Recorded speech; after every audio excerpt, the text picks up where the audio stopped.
మాలినటువంటి వాటిని ప్రయోజనకరంగా మారుస్తుంది. ఎక్కడ రావటం వల్ల? పనికి రాని వాటిని ప్రయోజనకరంగా మారుస్తుంది. ఎక్కడ రావటం వల్ల? దేవుడు సన్నిధికి ప్రేమికుల రావటం వల్ల. చూడండి, యెషయా గ్రంథం 2వ అధ్యాయం. అందరూ బైబిల్ త్వరగా యెషయా గ్రంథం 2వ అధ్యాయం 3వ వచనం చూడండి ఒకసారి.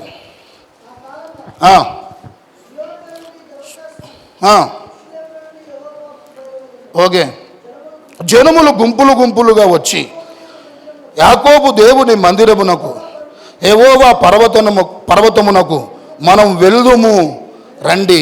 ఆయన తన మార్గముల విషయమై మనకు బోధించును. ఆయన త్రోవల్లో నడిపించును. స్తోత్రాలు చెప్పండి ఒకసారి. ఇది ప్రవచనంగా ప్రేమికులారా దేవుని సేవ ఇక్కడ నిలబడి చెప్తున్నాను. రాగల దినాల్లో చుట్టూ అన్నిల ద్వారా అనుకుంటున్నాం. కొంతమంది కైసవేత్తల ద్వారా కొంతమంది అనుకుంటున్నారు సంఘానికి సేవకు ఏమవుతుందని, సంఘానికి సేవకు ఆటంకం అవుతుంది అనుకుంటున్నాం. కానీ రాగల దినాల్లో ప్రవచనంగా చెప్తున్నాను సంగమా, గుంపులు గుంపులుగా రాబోతున్నారు. ఆమేన్ చెప్పండి ఒకసారి. గుంపులు గుంపులుగా రాబోతున్నారు సంగమా. ప్రజలు తండోపతండాలుగా రాబోతూ ఉన్నారు. ఇది రాగల దినాల్లో జరగబోయే కార్యం. అది మన కనులారా మనం చూడబోతున్నాం. ఆమేన్ చెప్పండి ఒకసారి. దేవుడు నమ్మదగిన వాడు, దాన్ని ఖచ్చితంగా ఏం చేస్తాడంట? ఖచ్చితంగా ప్రేమికులా నెరవేరుస్తాడు. అయితే ఇప్పుడు అందరూ అనుకోని గుంపులు గుంపులుగా వచ్చినాక, అక్కడికి వచ్చినాక జరుగుతుందని ఆలోచన చేస్తే ఏం చేస్తాను అక్కడ దేవుడు? వారికి ఏం చేస్తానంట? ఆయన తన మార్గముల విషయమై మనకు బోధించును. మనము ఆయన త్రోవలో నడుచుదుము అని చెప్పుకుందిరి. స్తోత్రాలు చెప్పండి ఒకసారి. వినండి, ఏమనుకుంటూ వచ్చిన వాళ్ళందరూ ఏమనుకుంటున్నారు? అక్కడికి వచ్చిన వాళ్ళందరూ కూడా అంటే అక్కడికి వెళ్తే ఎవరి మార్గాలు మనకు తెలియజేయబడతాయి, ఎవరి త్రోవలు మనకు తెలియజేయబడతాయి. అవి తెలియజేయబడటం వల్ల ఏం జరిగింది? మనం కూడా త్రోవలో నడుచుకుంటామని అందరూ ప్రేమికులకు చెప్పుకుంటున్నారంట. వినండి, తలపైకి ఎత్తండి. నీకొక త్రోవ ఉంది, నీకొక మార్గం ఉంది. దేవుడికి ఒక త్రోవ ఉంది, దేవుడికి ఒక మార్గం ఉంది. ఉందా లేదా? నీకొక మార్గం ఉంది, మనకు ఒక త్రోవ ఉంది. దేవుడికి ఒక త్రోవ ఉంది, దేవుడికి ఒక మార్గం ఉంది. అయితే గమనించండి, బైబిల్ వాక్యం ఏం సెలవిస్తుందంటే ప్రజలందరూ అంటండి దారి తప్పి, త్రోవ తప్పి తిరుగుతున్నారు అని. రోమీయులకు రాసిన పత్రిక 3వ అధ్యాయం చూడండి ఒకసారి, 12వ వచనం. రోమీయులకు రాసిన పత్రిక 3వ అధ్యాయం 12వ వచనం.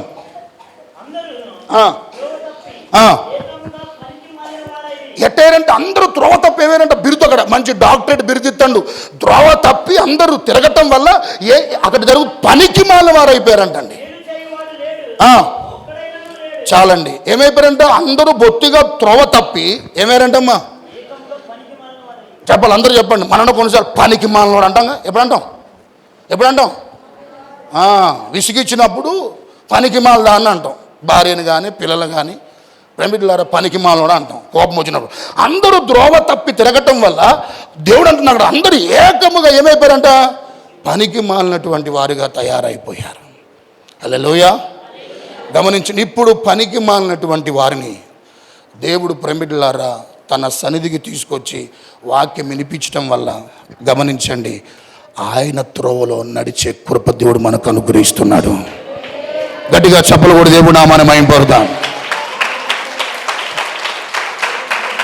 ప్రభు మనను తన సన్నిధికి తీసుకొచ్చి మందిరానికి తీసుకురావటం వల్ల, వచ్చి ఇక్కడ కూర్చొని వాక్యం వినటం వల్ల నీకేం తెలియజేయబడని చెప్పాలా? గమనించండి, నీ త్రోవలను పనికి మాలిన వారిగా తయారు చేస్తే దేవుని త్రోవలు, దేవుని యొక్క మార్గాలు నీకు ఉపదేశించబడుతున్నప్పుడు గమనించండి, బైబిల్లో ఉంది, యెహోవా యందు భయభక్తులు కలిగి ఆయన త్రోవల యందు నడుచు వారందరూ 128వ అధ్యాయంలో ప్రతి మాట నీ కుటుంబములు నెరవేర్చబడింది. ఏంటి అక్కడ ఉన్నటువంటి ఆశీర్వాద మాటలేంటి? నిశ్చయముగా నీ లోగిట నీ భార్య ఎలా ఉంటుందంట?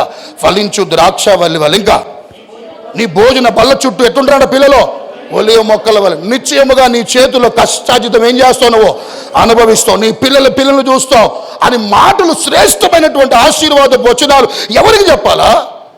ఆయన త్రోవలో నడిపించబడుతున్న వారికి. చెప్పండి, ఆయన త్రోవలో. చెప్పండి, ఆయన త్రోవలో.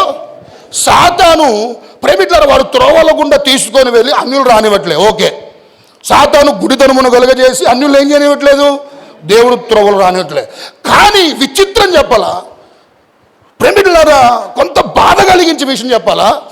దేవుడి చేత ఎన్నుకోబడ్డవారు, దేవుడు రక్తములో కడగబడినటువంటి వారు దుర్బోధల చేత, వినండి, ఏ బోధలంట? దుర్బోధల చేత, వాక్యానుసారము కానటువంటి బోధల కంటండి, గమనించండి, చాలా మంది ఆ బోధకులంతే ఉన్నారు, వారు అనుసరిస్తున్నటువంటి వారు కూడా అలానే ఉండి బోధకులంట త్రోవ తప్పిస్తున్నారంట. ఎవరిని? విశ్వాసుల్ని. ఆమెను చెప్పండి. ఎవరిని త్రోవ తప్పిస్తుందంట? ఏ బోధల చేత? దుర్బోధల చేత, వాక్యానుసారము కానటువంటి బోధల చేత. ప్రేమికులారా, వాళ్ళు వెంబడిస్తున్నటువంటి వారు వారు తప్పవటమే కాకుండా వారు అనుసరిస్తున్నటువంటి ప్రేమికులారా ప్రజలు కూడా త్రోవ తప్పుతున్నట్లుగా వాక్యం సెలవిస్తుంది. చూడండి ఆ మాట. ఇర్మియా గ్రంథం 50వ అధ్యాయం 6వ వచనం ఒకసారి మనం చూద్దాం. ఇర్మియా గ్రంథం త్వరగా. నా ప్రజలు త్రోవ తప్పిన గొర్రెలుగా ఉన్నారు, వారి కాపరులు ఎక్కడికంటే కొండల మీదకి తోడుకొని పోయి త్రోవ తప్పించిరి. జనులు కొండకు వెలుచు లాస్ట్కి వచ్చేసరికల్లంటండి ఏడ దిగాలి ఏంటంట మర్చిపోయారు. విన్నారండి? కొండకు తీసుకెళ్తారంట. కాపర్లే సొంతంగా స్వదాగా ప్రేమికులారా తన ప్రజలను, దేవుడి ప్రజలను ఏం చేస్తుంది చెప్పాలంటండి? త్రోవ తప్పిస్తున్నారు. ఇప్పుడు వాళ్ళ బోధన అనుసరించి అలా ప్రేమికులు నడిపించబడుతున్నటువంటి వారు వీరు కొండల మీద తీసుకెళ్తా ఉంటే అలానే వారిని అనుసరిస్తూ ఉంటే లాస్ట్కి వచ్చేసరికల్లా ఎక్కడ దిగాలో వారికి ఏంటంట మర్చిపోయారు. ఇది చాలా బాధాకరమైన విషయం. హల్లెలూయా. సాతాను కాదు త్రోవ తప్పించేది, వినండి, సాతాను కాదు త్రోవ తప్పించేది. ఈరోజు దేవుని ఎరిగినటువంటి వారిని త్రోవ తప్పించేది ఏంటని ఆలోచన చేస్తే వాక్యానికి భిన్నమైన బోధలు, వాక్యానికి ఏంటంటే వ్యతిరేకమైన బోధలు. ప్రేమికులారా, ఈ రోజుల్లో దేవుడు తట్టు తిప్పటం ఎక్కువైపోయింది, ప్రజల్ని వారి తట్టు తిప్పుకోవటం ఎక్కువైపోయింది. ఈరోజు ఈ బోధలు ఎక్కువ కనబడుతున్నాయి. దేవుడి తట్టు తిప్పటం తక్కువైపోయింది ప్రజల్ని. ఇంకేనంట వారి తట్టు తిప్పుకునేటువంటి వారు ప్రేమికులారా ఎక్కువైపోయారు. ప్రేమికులారా గమనిస్తే నేను చాలా కొన్ని వీడియోస్ ప్రేమికులారా గమనిస్తున్నప్పుడు బాధ అనిపించింది. ఒక ఆమె గర్భఫలంతో వచ్చిందండి. ఫస్ట్ పాప అంట, రెండోది బాబు కొరకు ప్రార్థన చేయమని అయ్యగారిని కోరుకుంటే అయ్యగారు ఇట్లా కాలు పెట్టి అభిషేకం వస్తుంది, కాళ్ళలోంచి అభిషేకం పోతుంది, ఇప్పుడే నువ్వు కోరుకున్నట్లుగా నీ కుమారుని దేవుడు ఏం చేయబోతుండు చెప్పండి. చేయబెట్టి ప్రార్థన చేయొచ్చు. ప్రేమికులారా, ప్రార్థన చేస్తామా ఖచ్చితంగా దేవుడు నువ్వు ఆశపడ్డట్లుగా నీ కుమారుని ఇస్తున్నది వేరు. విచిత్రంగా ప్రేమికులారా అలాంటి వారిని చాలామంది వెంబడిస్తున్నారు. ప్రేమికులారా పిచ్చి జనం. ప్రేమికులారా సత్యమేంటో అసత్యమేంటో వాస్తవం ఏంటో తెలుసుకోకుండా ప్రేమికులారా ఈ ప్రజలు ఏమవుతున్నారని ఆలోచన చేస్తే ఇలాంటి బోధకుల చేత ఏమవుతున్నారంట దారి తప్పిపోతూ ఉన్నారు. హల్లెలూయా. ఇంకొక ఆయన అమెరికాలో INRI క్రిస్టోని కొట్టిన ఒకసారి ఆ వ్యక్తికి ఆయనకేమైందో వాక్యం చెప్పి చాలామంది రక్షించి చాలామంది వెలుగులోకి తీసుకొని వచ్చి ప్రేమికులారా ఆ వ్యక్తి చెప్పిన మాట చెప్పాలా, ఆ రాబోతున్న క్రీస్తు నేనే అన్నాడు. ఆయన ఆ రాబోతున్న క్రీస్తును NRI క్రిస్టోని కొట్టిన ఒకసారి ఆ ఫోటో వస్తుంది, ఆయన వ్యక్తి వస్తాడు. ఇలాంటి లక్షల మంది ప్రేమికులు వెంబడిస్తూ ఉన్నారు. ఇలాంటి ప్రేమికుల దుర్బోధల చేత ఏమవుతుంది చెప్పాలి, కొండలు ఈ సంఘం కాకపోతే ఇంకో సంఘం, ఆ సంఘం కాకపోతే ఇంకో, ఈ సంఘాలు తిరిగే బ్యాచ్ ఒకటి ఉంటుంది. అక్కడ ఏం జరుగుతుందంటే అక్కడ అట్టిపండు ఇస్తున్నారు, ఇక్కడ అంజూర పండు ఇస్తున్నారు. పిల్లలు లేని వాళ్ళకి ఏంటంట బైబిల్ ఎక్కడ ఉందా? అంజూర పండు ఇస్తే పిల్లలు దేవుడు ఇస్తారని ఎక్కడ బైబిల్లో ఉందా? నేను చెప్పే మాట రాగల దినాల్లో కూడా నేనైనా మీరైనా సరే మందిరానికి దగ్గరగా ఉన్న ఇంటికి దగ్గరగా ఉన్న మందిరాన్ని వెంబడించమాకండి. దేవుడు వాక్యానికి దగ్గరగా ఉన్న మందిరాన్ని వెంబడించండి. మీ జీవితాలు ధన్యమవుతాయి. స్తోత్రాలు చెప్పండి ఒకసారి. నా జీవితం ధన్యమైంది, పావనమైంది. దేనికి దగ్గరగా ఉండాలంట? ఇంటికి దగ్గరగా ఉండకపోవద్దు.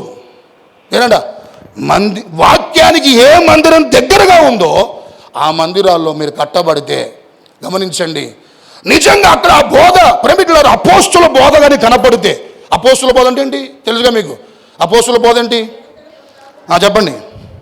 రొట్టె విరుచుడ యందు, సహవాసం అందు, ఇంకేనా ప్రార్థన యందు, వాక్యం మంది ఎడతెక్క ఏమవుతున్నారంట వాళ్ళు ఎదుగుతున్నట్లుగా అపోస్తుల బోధ. ఒకవేళ సంఘములు అపోస్తుల బోధ కనపడుతుందా గమనించండి, ప్రాణం పోయేదాకా ఆ సంఘములోనే ఉండండి. ఎంతమంది చెప్పండి, ప్రాణం పోయేదాకా ఈ సంఘమేనయ్యా, నేను మారనైనా చేతులెత్తున్నా ఒకసారి, నా ప్రాణం చేతులెత్తాలి, ప్రాణం పోయేదాకా ఇక్కడ ఈ సంఘంలోనే ఉంటా, ఈ ఆడికి పో, నేను చేతులెత్తున్నా ఒకసారి. మీ ఎత్తనోళ్ళ పరిస్థితి ఏంది? ఎత్తనోళ్ళ పరిస్థితి ఏందండి?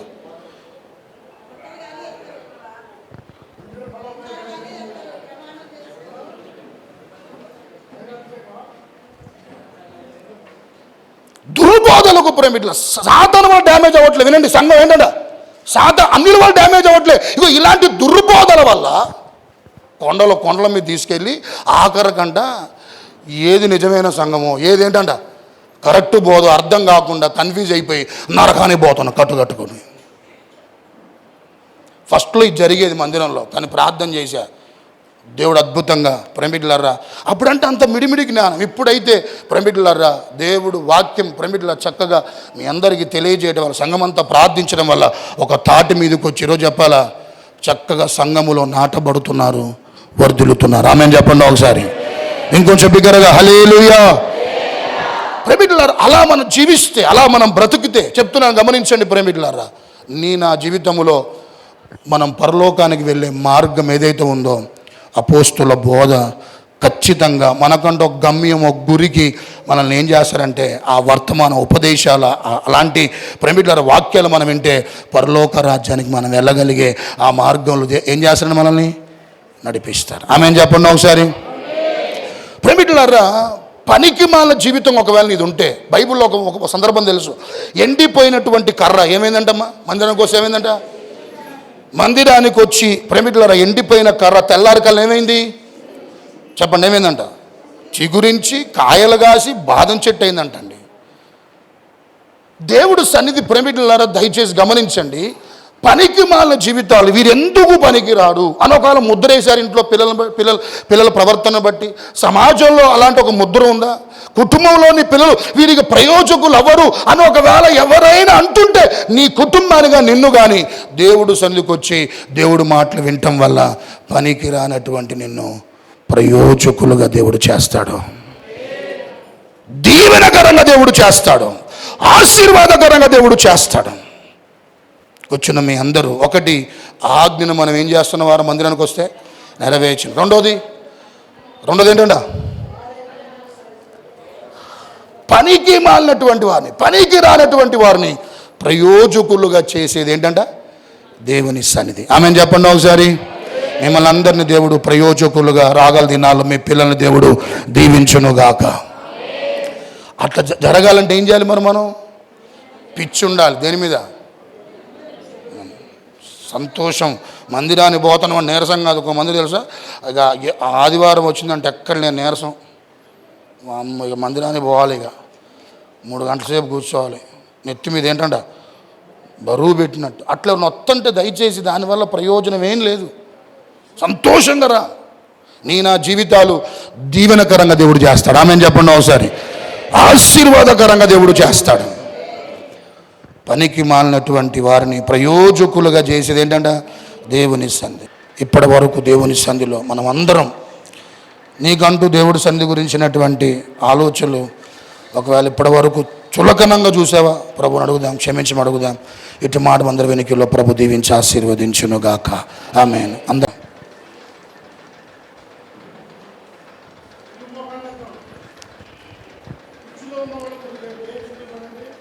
ప్రార్థన చేసుకుందాం. చిన్న ప్రార్థన. ప్రభువా, ఇంతవరకు నా ఆలోచనలు ఒకలాగున్నాయి నీ సన్నిధి అంటే, నీ సందులో గడపటం అంటే నాకున్నటువంటి ఆలోచనలు మరొకటిగా ఉన్నాయి.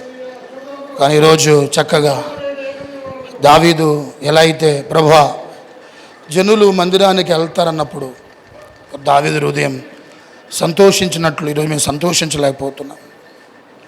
అందరూ దయచేసి కళ్ళు మూసుకున్నట్లయితే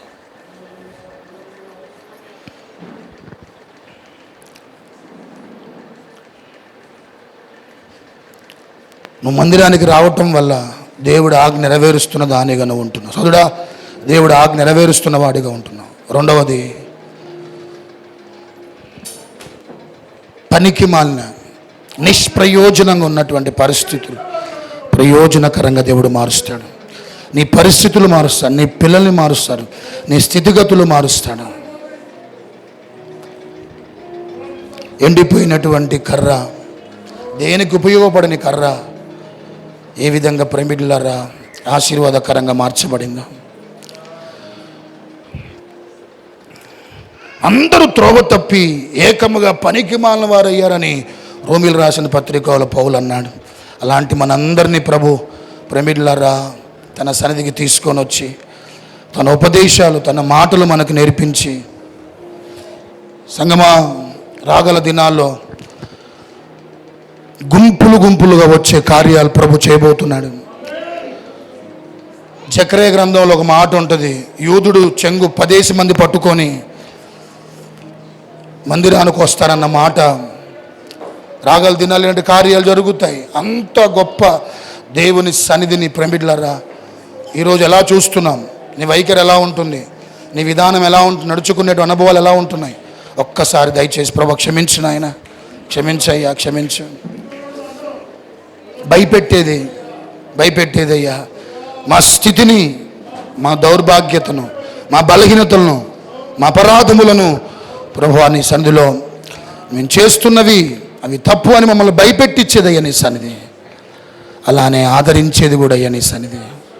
ఎంతమందో ఆదరించబడ్డారు, ఎంతమందో కన్నీళ్ళు తొడవబడ్డాయి నాయన. పర్వతములు మైనం వలె కరిగిపోతున్నాయి. ఎన్ని సమస్యలు పరిష్కరించబడలే సంగమని, ఎన్ని సమస్యలు మైనం వలె కరిగిపోయాయి.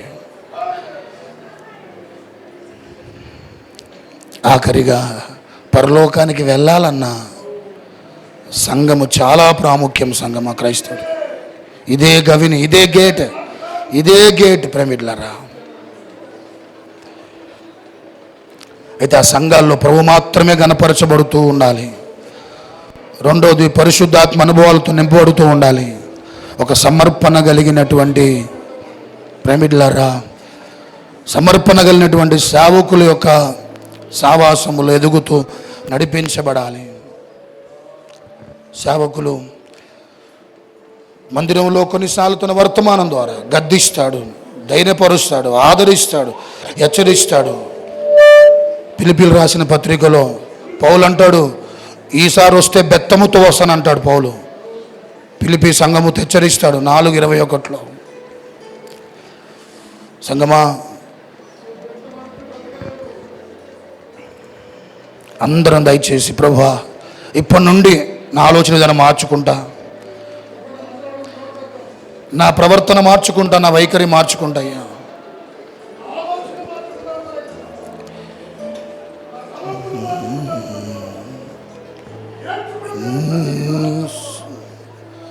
సేవలోనే నా తుది శ్వాసను విడవాలని యేసయ్యా, నీకై బ్రతకాలని ఆశయ్యా. నీ సేవలోనే నా తుది శ్వాసను విడవాలని యేసయ్యా, నీకై బ్రతకాలని ఆశయ్యా. నీవే నా ఆశయ్యా, నీవే నా శ్వాసయ్యా, నీవే నా సర్వము యేసయ్యా, నీకై బ్రతకాలని ఆశయ్యా. అందరు చెప్పండి, నీవే నా శ్వాసయ్యా, నీవే నా ధ్యాసయ్యా, నీవే నా సర్వము యేసయ్యా, నీవే నా ప్రాణము యేసయ్యా. నీ సేవలోనే నా తుది శ్వాసను విడవాలని యేసయ్యా, నీకై బ్రతకాల నీ ఆశయ్యా, నీ సేవలోనే నా తుది శ్వాసను విడవాలని యేసయ్యా, నీకై బ్రతకాలని అగ్ని గుండమే ఎదురైనా సింహాల బోనులు నన్నడ్డగించిన, అగ్ని గుండమే ఎదురైనా సింహాల బోనులు నన్నడ్డగించిన, అయితే బ్రతుకుట క్రీస్తే, చావైతే అది నాకెంతో మేలు. నా మటుకైతే బ్రతుకుట క్రీస్తే, చావైతే అది నాకెంతో మేలు. శద్రక్ మేషక్ వలే అబ్నెగోదు వలే దానియేలు వలే యేసయ్యా, నీకై బ్రతకాలని శద్రక్ మేషక్ వలే దానియేలు వలే యేసయ్యా, నీకై బ్రతకాలని నీ సేవలోనే నా తుది శ్వాసను విడవాలని యేసయ్యా, నీకై బ్రతకాలని నీ సేవలోనే నా తుది శ్వాసను విడవాలని యేసయ్యా, నీకై బ్రతకాలని. ఇదొక్క మాట చెప్పు చివరిసారిగా. నీవే నా ఆశయ్యా, నీవే నా శ్వాసయ్యా, నీవే నా సర్వము యేసయ్యా, నీవే నా ప్రాణము యేసయ్యా, నీవే నా సర్వము యేసయ్యా, నీవే నా ప్రాణము, నీవే నా సర్వము యేసయ్యా, నీవే నా ప్రాణము యేసయ్యా.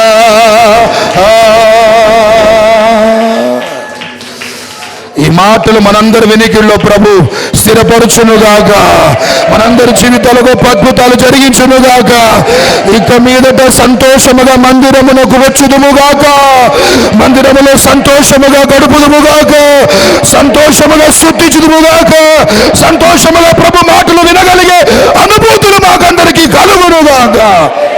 ప్రభువా, ఏ ఒక్కరు అనాలోచనతో రావద్దయ్యా, మందిరములు ఎవరు విసుగుపడొద్దయ్యా, ఎవరు ప్రభువా నిర్లక్ష్యంగా ఉండొద్దు నాయన. నీ ఆజ్ఞను సంతోషంగా నెరవేరిస్తే నువ్వు సంతోషిస్తావు ప్రభువా, సంతోషిస్తావు. ప్రతి ఒక్కరిని బలపరిచినందుకు మీకు వందనాలు, నాతో సహా ప్రభువా. ఇలాంటి అనుభూతులు మా అందరికీ దయచేయను ఆయన. ప్రభువా, మీ అందరం పరలోక పౌరులముగా సిద్ధపడే కేంద్రం ఇది. ఆ పరలోక రాజ్యానికి అన్ని విధాలుగా సిద్ధపరచగలిగేది ఈ మందిరం.